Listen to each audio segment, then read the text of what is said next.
오늘은 바뀌는 긴급복지 지원을 말씀드릴 텐데요. 이 긴급복지 지원이 뭐냐면은 갑작스러운 위기 상황으로 인해 생계가 곤란한 가구를 신속하게 지원하는 사업입니다.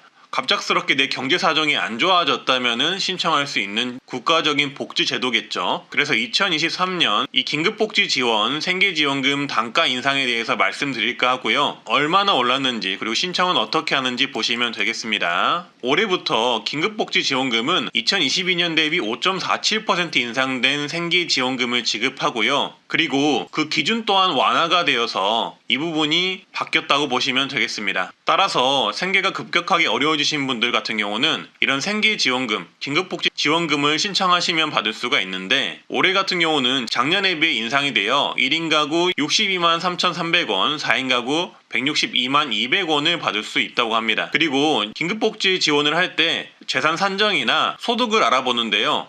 이렇게 재산 산정 같은 경우도 기준이 완화되었다는 점 확인을 해주시고요. 이 긴급복지 지원을 신청하시면 얼마를 받을 수 있나 간단하게 말씀드릴 텐데요. 1인 가구 약 62만 3,300원, 2인 가구 약 103만원, 3인 가구 약 133만원, 4인 가구 약 162만원, 5인 가구 약 189만 9천원, 그리고 6인 가구는 216만 8천원 이렇게 받을 수가 있습니다. 7인 이상의 경우 1인 증가시마다 26만 3,800원씩 추가 지급이 되고요. 작년보다 재산 산정을 할 때 기준이 완화가 되었으니 혹시라도 생활이 어려워지셨는데 작년에 신청을 못하셨던 분들은 올해 다시 한번 신청해 보시는 것도 방법이 될 수가 있습니다. 긴급복지 지원 대상과 신청 방법 등을 말씀드리자면, 일단은 내 생계가 어려워지신 분들이 신청 가능하다는 점 말씀드렸고요. 그리고 정부가 지정하는 위기 상황에 처해 있는 분들이 가능한데요. 소득이 상실되었거나 중한 질병이나 부상을 당한 경우, 아니면은 학대 등을 당한 경우, 이런 다양한 이유들이 있기 때문에 이 이유에 포함되시는 분들은 긴급복지 지원을 신청하실 수가 있고요. 최근에는 코로나19로 인해 소득이 줄으신 분들 같은 경우도 이 긴급복지 지원을 신청할 수가 있습니다. 그리고 소득 및 재산 기준 같은 경우도 따로 있는데요. 기준 중위소득 75% 이하의 소득,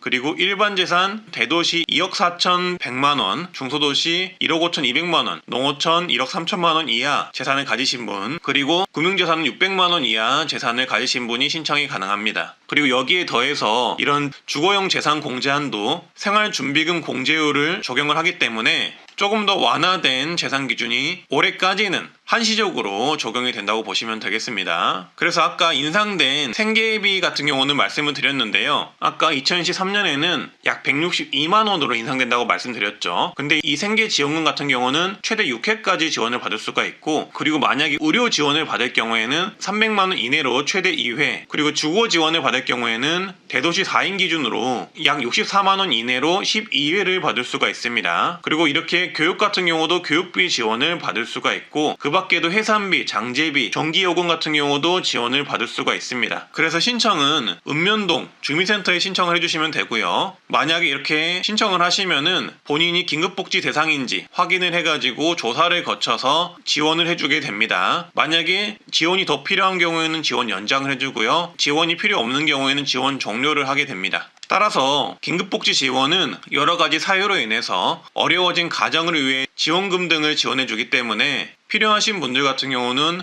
꼭 신청을 해주시고요. 내 생계가 갑자기 급격하게 이런 이유들로 곤란해졌다라고 생각을 하신다면은 꼭 신청을 해주시고요. 네, 오늘은 2023년 바뀌는 긴급복지 지원금에 대해서 말씀드렸는데요. 궁금한 거 있으시면 댓글 남겨주시고요. 구독, 좋아요 해주시면 감사하겠습니다. 오늘도 건강하고 행복하세요. 감사합니다.